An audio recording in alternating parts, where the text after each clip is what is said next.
लक्ष्मी उनकी रात दिन सेवा करती है। वे लोग कभी गरीब नहीं होते हैं, हमेशा धनवान रहते हैं जो लोग वशेंद्रियम अपनी इंद्रियों को वश में रखते हैं, और जो लोग अपने मन को जीत लेते हैं, जितात्मना यानी मन को जीत लेते हैं। त्रदंडम विकारिषु, और गलती करने वालों को उचित दंड भी देते हैं। जिनके पास में अनुशासन है, जो कंट्रोल करना भी जानते हैं, उनको लक्ष्मी कभी नहीं छोड़ती है। जिनका काम ढल्लम पल्लम है, उल्लम जुल्लम है, उनके साथ लक्ष्मी नहीं रहती है। अनुशासन, डिसिप्लिन, सेल्फ डिसिप्लिन। और जो लोग अत्यंत धैर्य रखते हैं, कभी घबराते नहीं हैं। सब कुछ गड़बड़ हो गया, सब छिन गया, बेईमानों ने बेईमानी कर ली, लेकिन फिर भी जो धैर्य से मुस्कुराते रहते हैं, पुनः लक्ष्मी उनके पास में उनकी सेवा करती। श्री निर्सेवते, रात दिन लक्ष्मी उनकी सेवा करती है, जो लोग धैर्य से जिंदगी जीते हैं। कितनी कठिन परिस्थितियां हो, लेकिन धैर्य को कभी टूटने मत देना। धैर्य बहुत बड़ी चीज है। मैं एक कथा सुनाता हूं, बड़ी प्यारी कथा है, धैर्य की ही कथा है। आज फिर सुना देता हूं, कभी कभी सुनाता हूं, हमेशा नहीं सुनाता हूं। मैंने सुना है, गुरु शिष्य यात्रा पर जा रहे थे। गुरु बहुत ज्ञानी था और शिष्य बड़ा श्रद्धावान था। गुरु के पद चिन्हों पर चलता था, पदारविंद की पूजा करता था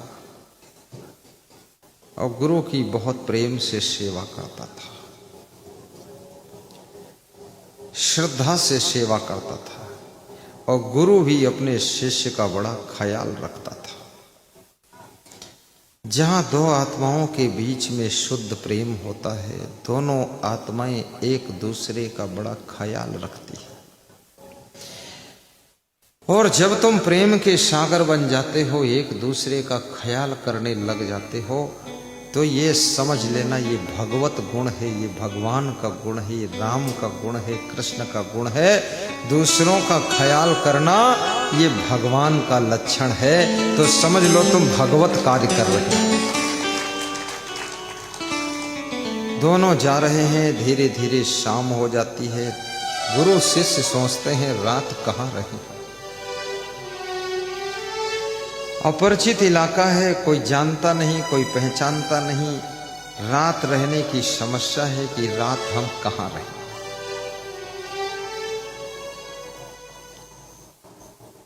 एक छोटा सा किसान का घर दिखाई देता है। उस घर में दीपक जल रहा है। टिमटिमाता हुआ दीपक का प्रकाश देख करके गुरु शिष्य उस किसान के घर की तरफ मुड़ जाते हैं। किसान द्वार पर खड़ा था, देखता है कोई साधु भेष में आया हुआ है। हमारे भारत देश में साधु भेष का भी सम्मान था एक दिन। अब तो नकली लोगों ने साधु का चोला पहन लिया, साधु जैसे कपड़े पहन लिया, साधु जैसी दाढ़ी बढ़ा लिया, साधु जैसे जटा बढ़ा लिया, साधु जैसी पगड़ी बांध लिया, साधु जैसा कपड़ा लपेट लिया। साधुता धेला भर नहीं है, माथा पूरा पोत लिया और चंदन लगा लिया, नाक पर भी चंदन लगा दिया, और गले में चंदन, और पेट पर चंदन, और पीठ पर चंदन, और हाथ में चंदन, और चंदन में चंदन, और नालायक पक्का है। अब ऐसे नकली साधुओं के कारण असली साधुओं के ऊपर भी संदेह होने लग गया कि पता नहीं कौन असली है कौन नकली है। संकट आ गया। ये जितने नकली साधु हैं, ये नकली साधुओं ने असली साधुओं का मूल्य गिरा दिया, ग्राफ गिरा दिया, सम्मान गिरा दिया। अब कहीं असली साधु भी निकलता है, लोग सोचते हैं ये भी वैसे तो नहीं है, ऐसा मन में हो जाता है, संदेह हो जाता है। लेकिन याद रखना, गधी ने अगर लात मारा है तो गाय पर संदेह मत करिए, गाय का ही दूध पिया जाता है। गधी और गाय में फर्क समझ लीजिए। गधी के सींग नहीं होते हैं, और गाय के सींग होते हैं, और गाय के सींग अगर टूट गए हैं तो गाय के लक्षण कुछ अलग होते हैं। इसलिए गाय और गधी में फर्क समझने की बुद्धि भी आपके पास होनी चाहिए। असली और नकली साधु को समझने की बुद्धि भी होना चाहिए।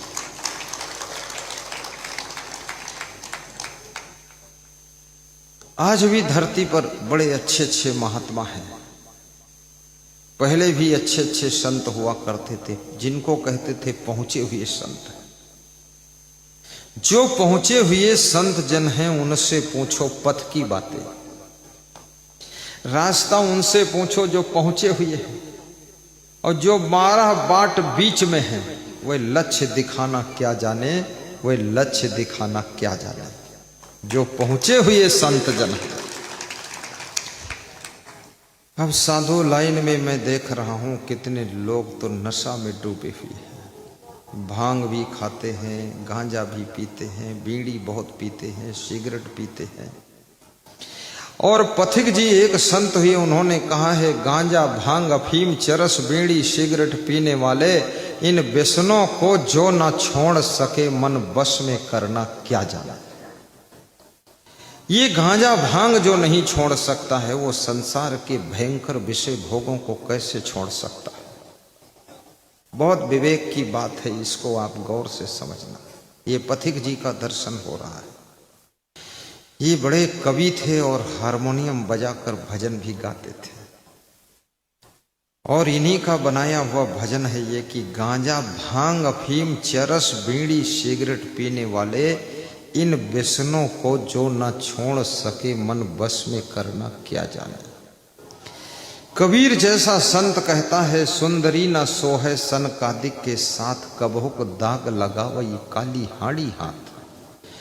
सुंदरी मतलब साधु के साथ में स्त्री शोभा नहीं देती है। ये कबीर साहब कहते हैं जैसे कोई काले रंग की हंडी लेकर के चले तो कभी न कभी दाग लग ही जाएगा धोती कुर्ता में। ऐसे सुंदरी को साथ में रखना, साथ में लेकर चलना, किसी स्त्री को चेली बनाकर रखना, ये समझ लो नकली संत की ही पहचान है।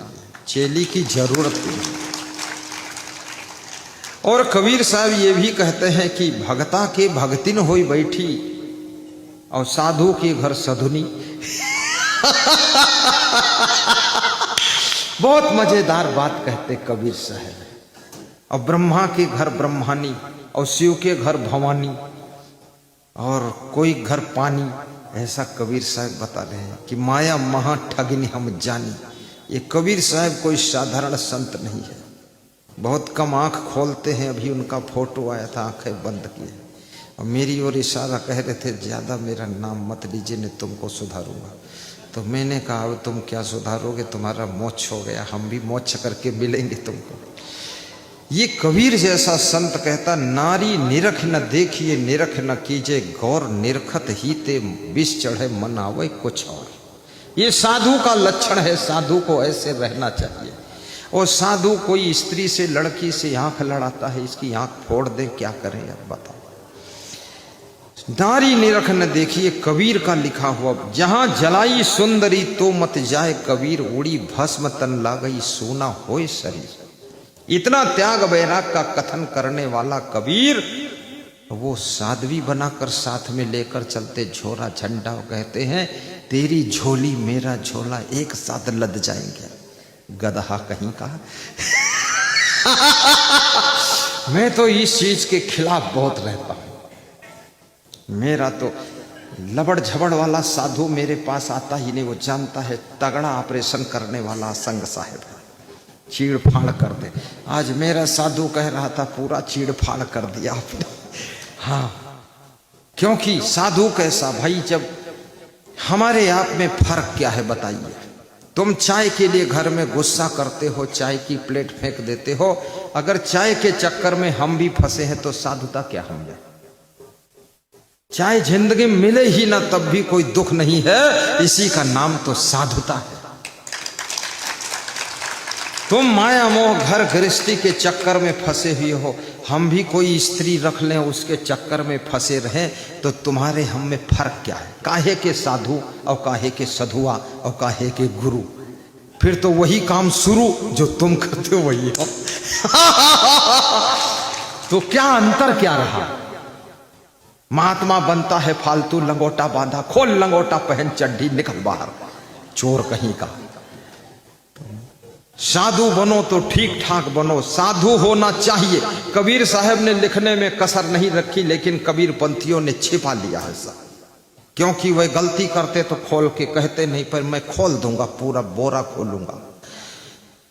कबीर साहब कहते हैं, क्या कहते हैं? साधु होना चाहिए, साधु बनो, लेकिन पक्का होकर खेल, पक्के बनो, पक्के खिलाड़ी बनो। संत लाइन में कच्चा सरसों पेर के खरी भया ना तेल, और कच्ची सरसों जैसे कच्चे साधु बनोगे तो ना तो ठीक साधु बन पाओगे, ना मोक्ष हो पाएगा, ना भोग हो पाएगा, ना दुनियादारी कर पाओगे, और ना तो दुनिया से अलग हो पाओगे, खिचड़ी बने रहोगे। अरे मूर्ख, साधु बन, लेकिन पक्का साधु बन, कच्चा मत बन।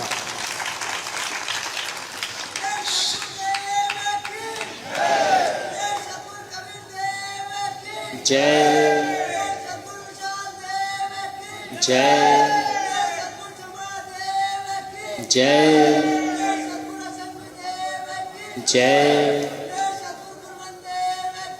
जय जय जय। साधु होना चाहिए पक्का होई के खेल, कच्चा सरसों पेर के खरी भया ना तेल। कच्ची सरसों पेरो, ना तो खली बनेगी ना तेल निकलेगा, फालतू पेर रहे। इसलिए कच्चे साधु मत बनो, पक्के बनो। घर में मोह भी मत रखो, जिस दिन से साधु बन जाओ फिर वहां लिए घूमते हो भाभी और भाभो, मौसी मौसा, ठौसी ठौसा, फालतू बकवास। जितने साधु हैं हमारे यहाँ, सबसे निकट जन्मभूमि मेरी ही है, केवल 12 कोस पर है आश्रम से। लेकिन ना कोई मोह, न ममता, न मौसी, न मौसा, न ठौसी, न ठौसा, न भाभी, न भाभो लाभो, कुछ हाँ, बवाल पचड़ा पालना है तो साधु बनने से फायदा क्या, ढोंगा कहीं का। रिश्ते नाते तो सब रहते ही है, लेकिन हमको सबसे मन हटाना है। हमारा रिश्ता नाता केवल बचा है तो केवल एक है, वो आप लोगों से है, और कोई से नाता रिश्ता नहीं। और ये भी याद रखना, जो गुरु से जुड़ेगा उसका फायदा होगा होगा होगा, गारंटी के साथ कहता हूं, लाख बार कहता हूं, तो इसका फायदा होगा। उसका स्वार्थ में भी फायदा होगा, परमार्थ में भी होगा, धर्मार्थ में होगा, धन दौलत में भी होगा, मान सम्मान में भी होगा, घर गृहस्थी में भी फायदा होगा, चारों तरफ फायदा ही फायदा होगा। जो गुरु का कायदा मानेगा उसको फायदा होगा। बोलिए सदगुरुदेव की जय हो। कभी ऐसा हुआ ही नहीं कि गुरु को, सच्चा गुरु है मानोगे तो फायदा होगा जरूर। अब ऐसा नहीं, प्रवचन सुन रहे हो फिर तमाकू खा रहे हो, कहते हो असंग साहब बहुत अच्छे हैं पर हमारे मुंह में गोबर है, तो फायदा वायदा नहीं होगा। गुरु का नियम कायदा मानोगे तभी फायदा होगा। तो तुम लोगों का गर्व है कि तुमको ऐसे गुरु मिले हैं, दमदार गुरु है, वैराग्य में पक्का गुरु है, लफड़ा बाजी वाला गुरु नहीं है। ये डंका बजाकर तुम कह सकते हो हजारों में बाजारों में कि हमारा गुरु टॉप का है। मैं इसलिए खोल देता हूं, तो संत महात्मा की महिमा आज भी है। संत में संतत्व होना चाहिए। फूल में सुगंध होगी तो बिना बुलाए भौरा आकर के मकरंद लेगा। फूल में पराग है, बिना बुलाए मधुमक्खियां आकर के रस लेकर जाएंगी। और फूल में सौंदर्य है, तितलियां आकर के फूलों के पास में नृत्य करेंगी। और फूल में रस है तो चींटियां आकर के रस भी चूस कर बड़ी मस्त हो जाएंगी। ऐसे संत में अगर सच्चाई है, वैराग्य है, गुण है और संतत्व है, विरक्त है, ब्रह्मचर्य है, तो उसके नाम से भी आपको सफलता मिलेगी और उनका ध्यान लगाने से आपकी मनोकामना भी पूर्ण होगी। इसलिए सच्ची श्रद्धा से भक्ति करो। संतों ने यहां तक लिख दिया, गुरु को मानुष मानते ते नर कहिए अंध, और जाए परे भव चक्र में और परे यम के फंद। गुरु जो वास्तव में परफेक्ट, सिलेक्ट, करेक्ट ऐसे महान गुरु हैं, वह गुरु में याद रखना मानव के रूप में वो महामानव आए हैं, देव मानव आए हैं। अभी शशि प्रकाश शुक्ला जी जय बोल रहे थे, कह रहे थे असंग देव भगवान की जय।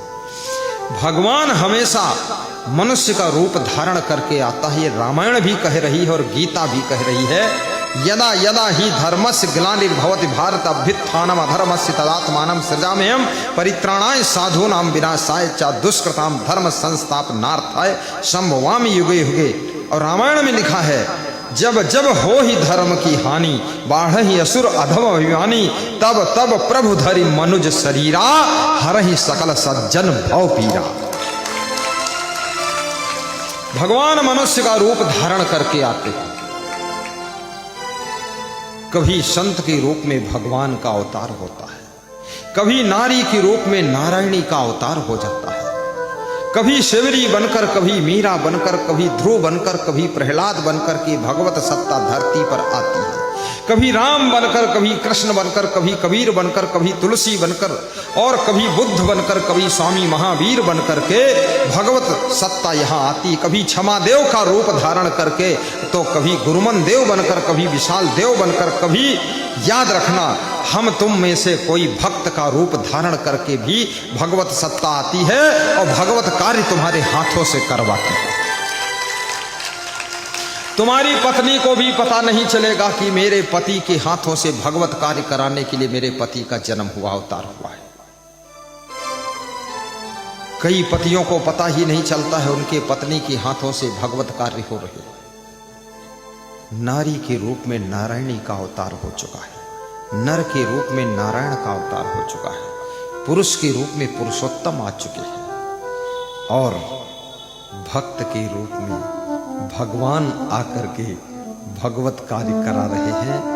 आप लोगों के हाथों से ये भगवत कार्य भगवान ही करा रहे हैं, और भगवान तुम्हारे भीतर बैठ करके तुम्हारे हाथों को चुन लिया, तुम्हारे दिल को चुन लिया, तुम्हारी बुद्धि को चुन लिया कि तुम इस कार्य को करो। भगवान स्वयं आकर कभी कार्य नहीं करता है, भगवान किसी का चुनाव कर लेता है और उसके भीतर भगवत सत्ता पैदा होती है और वो भगवत कार्य को करता है। तब संसार में भक्ति बढ़ती है, शांति बढ़ती है, कल्याण होता है। कभी राम बन के, कभी श्याम बन के चले आना, प्रभु जी चले आना। कभी राम बन के, कभी श्याम बन के। सब गाइए, ताली बजाकर गाइए, और मेला में जाइए, शाम को सुबह जाइए जब इच्छा हो, और वहां से 4-6 ढूंढ लाइए जादूगर, कह दो अरे प्रवचन का झरना झर रहा है, अमृत बरस रहा है, चलो असंग देव मंडप में, क्या यहाँ घूम रहे हो फालतू समोसा खा रहे हो, सबको इधर ले आओ। बोलो भोजन भी मिलता, नाश्ता भी मिलता, प्रवचन भी मिलता, गुरु का आशीर्वाद मिलता, गुरु का दर्शन मिलता, चलो वहां सोने को भी मिलता, रजाई भी मिलती है। ऐसे ढूंढ ढूंढ करके एक एक श्रोता, एक एक भगत, 4-4, 5-5 भगत ढूंढ करके लाओ, और रोज प्रवचन हो। प्रवचन का टाइम बहुत कम बचा, आज 5 तारीख है ना, 7, 5, 12, केवल 7 दिन और बचे हैं। बस 7 दिन में सब काम फाइनल होना है। 12 तारीख को दमादम मस्त कलंदर, और गुरु चले जाएगा मेला के अंदर से बाहर हो जाएगा। महाराज जी गाइए मस्त। सुख करता बने के, सुख करता बने के चले आना, गुरु जी चले आना। कभी राम बने के, कभी श्याम बने के चले आना। बहुत सुंदर। गुरु जी चले आना। तुम राम रूप में आना, तुम राम रूप में आना। पिता साथ लेके लेके चले आना प्रभु जी चले आना। सीता साथ लेके धनुष हाथ लेके चले आना प्रभु जी चले आना। कभी राम बने के कभी श्याम बने के चले आना प्रभु जी चले आना। तुम क्षमा रूप में आना, तुम क्षमा रूप में आना।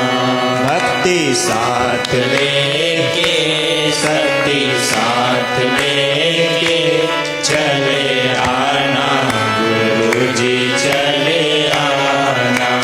सुख करता बन के दुख हरता बन के चले आना गुरु जी चले आना।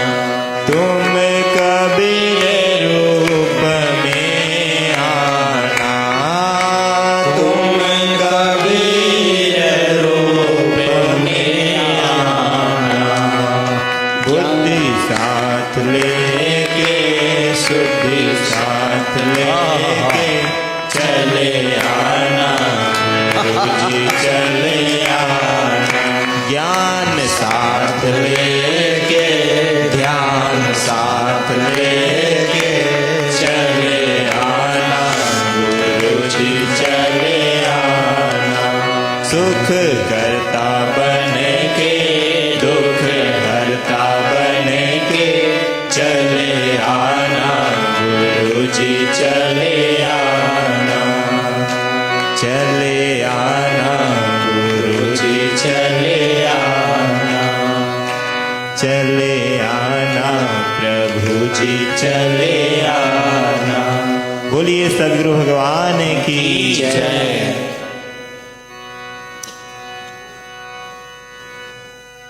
सदगुरु कबीर साहब ने वेदों का बहुत सम्मान किया। साहब कहते वेद ऐसे हैं जैसे आम का वृक्ष होता है, और जैसे आम के वृक्ष में फल लगते हैं ऐसे वेद में भी 4 फल लगे हुए हैं। अर्थ धर्म काम और मोक्ष, ये 4 फल हैं। अर्थ का तात्पर्य होता है धन, और धर्म का अर्थ तो धर्म है ही, यानी आपका कर्तव्य। काम का अर्थ होता है आपकी कामना। तो कबीर साहब कहते हैं ये 3 फल सामान्य फल है, सहज फल है। दुनिया में तुम आए हो, तुमको धन भी मिल सकता है, धर्म भी कर सकते हो, और कुछ कामनाएं भी आपकी पूर्ण हो सकती है।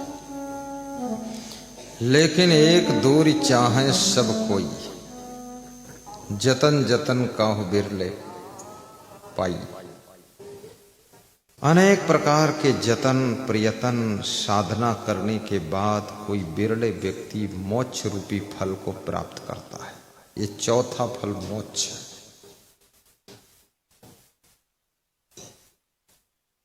जन्म जन्म मुनि जतन कराही, अंत राम मुख आवत नाही। ये मोक्ष का फल ये सबसे दूर लगा हुआ है।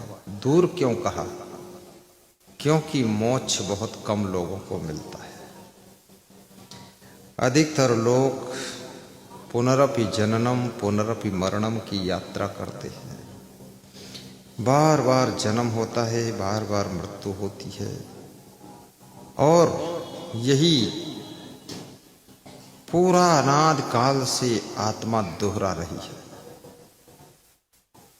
हम इस शरीर से क्या करते हैं? सवेरे उठते हैं, शरीर को मंजन ब्रश कराते हैं, शरीर को फ्रेश कराते हैं, इसका मुंह धोते हैं, फिर इसे स्नान कराते हैं, इसके कपड़े बदलवाते हैं, फिर इसके कपड़े धोते हैं, फिर इस शरीर के लिए कपड़े रखने के लिए अलमारी भी लाते हैं, फिर इस शरीर को सुलाने के लिए घर बनाते हैं, फिर इस शरीर के आराम के लिए बेड खरीदते हैं, बेड के पर गद्दा खरीदते हैं, फिर इसको ठंडी न लग जाए तो रजाई, मच्छर न काटे इसलिए मच्छरदानी खरीद कर लाते हैं।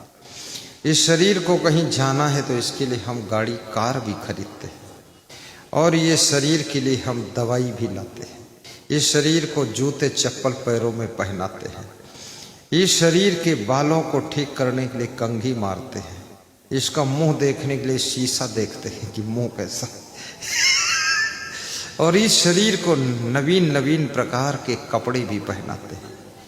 यही काम चलता रहता है। इस शरीर की ही सुबह से लेकर के शाम तक गुलामी होती रहती है और कुछ भी नहीं होता है, केवल इस शरीर की गुलामी चलती है। तुम कहते हो मैंने ये विकास किया, वो विकास किया, इतना किया, उतना किया, कितना किया, लेकिन जो भी किया है इस शरीर से किया है और जो भी किया है इस शरीर के लिए किया है। इस शरीर के ही चक्कर में दिन रात पड़े रहते, इसलिए मनीषी गण मोक्ष चाहते हैं कि इस झंझट से मुक्ति हो जाए तो अच्छा है, जन्म लेने से फायदा भी क्या है। अब इतना जीवन निर्वाह चलाने के लिए, जीविका चलाने के लिए कितना झंझट है। फिर नौकरी करो, चाकरी करो, सर्विस करो, बिजनेस करो, ये करो, वो करो, सब करो, फिर शादी करो, विवाह करो, फिर पत्नी को लाओ, फिर ससुराल जाओ, फिर सास को संभालो, फिर ससुर को संभालो, फिर साला, फिर 1.5 साला, फिर डबल साला, नालायक साला फिर बचपन में जाओ 5 साला, फिर दिमाग खराब हो जाए तो मधु साला, और फिर ससुराल का साला और लेकर आ रहा भाला नाला। दुनिया भर का झंझट सब इस शरीर में लगा हुआ।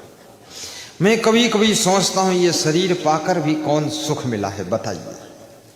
रामायण तो कहती है बड़े भाग्य मानुष तन पावा, लेकिन इसमें तो जितना लोग दुखी है, जितना ज़्यादा मनुष्य के शरीर में लोगों को टेंशन है, तनाव है, डिप्रेशन है, गुस्सा है, क्रोध है, असमंजस है, जितनी चिंता है, जितना झंझट है, उतना तो पशु पंछियों को भी नहीं है। आदमी आदमी को दुखी भ्यूब करता है, आदमी आदमी से बेईमानी करता है, आदमी आदमी से छल करता, कपट करता, नौकर रखो तो भी चोरी कर लेता, उधार दे दो तो लौटाता नहीं है, उधार ना दो तो रो रो कर ले जाता है, दुनिया भर का बवाल बनाता रहता है। हाँ, तुम्हारे घर में 4 दिन बिठा लो तुम्हारी लड़की भगा ले जाता है, और ना बिठाओ तो कहता है कटे कटे रहते हैं, और बिठा लो तो तुम्ही को काट के चला जाता है। इतना धूर्त प्राणी है। आदमी की शक्ति से अब डर रहा है आदमी, और आदमी को लूट कर घर भर रहा है आदमी, और आदमी ही मारता है, मर रहा है आदमी। समझ कुछ आता नहीं क्या कर रहा है आदमी, क्या कर रहा है आदमी। ऐसा आदमी का लफड़ा ये तैयार हो गया। हर आदमी आदमी से ही परेशान है, पड़ोसी से परेशान है, कोई भाई से परेशान है, कोई पत्नी से परेशान है, कोई पति से परेशान है, कोई अपने ससुराल वालों से परेशान है, कोई साली से परेशान है, और कोई गंदी नाली से परेशान है, कोई ट्रैक्टर ट्राली से परेशान है। दुनिया भर का झंझट। तो ये जिंदगी में मोक्ष चाहिए। मोक्ष मिलने के बाद सब झंझट खत्म हो जाता है।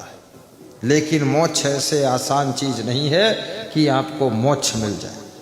ये कोई ऐसे हाजमौला की गोली नहीं जो शीशी से खोलकर तुमको दे दे, चूस लो मोक्ष हो गया। मोक्ष मिलना बहुत ऊंची बात है। ये कितना सुंदर बात है। मोक्ष कैसे मिलेगा? रामायण में ही लिखा हुआ है एक प्रसंग। नर सहस्र मह सुनहु पुरारी, कोई होई धर्म व्रत धारी। धार्मिक बहुत लोग मिल जाएंगे, लेकिन धर्म का व्रत रखने वाले बहुत कम लोग मिलेंगे। जैसे लोग कहते हैं ना धर्म पत्नी, तो धर्म पत्नी कौन है? जो पत्नी के धर्म को निभाए, धर्म का व्रत ले ले। धर्म पति इसलिए कोई धर्म पति लिखता ही नहीं। पत्नी भी अपने पति को नहीं बोलती ये धर्म पति है, उसको मालूम है पता नहीं कितना अधर्म कर चुका होगा। धर्म पत्नी बनना भी कठिन है, लिखना आसान है, धर्म पति बनना बहुत कठिन है। कोई एक होय धर्म व्रतधारी।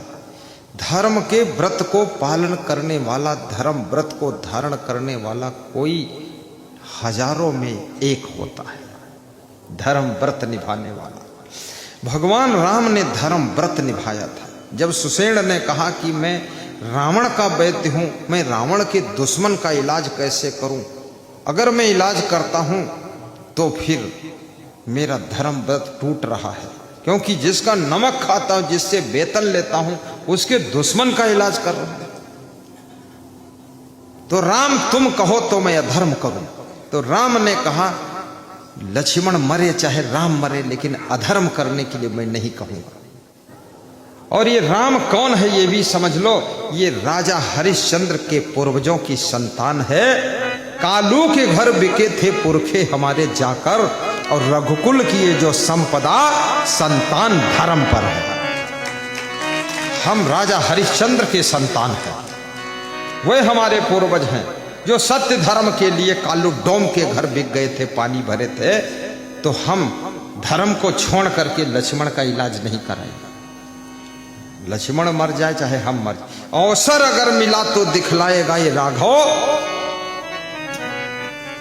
और भाई सहित स्वयं भी बलिदान धर्म पर है।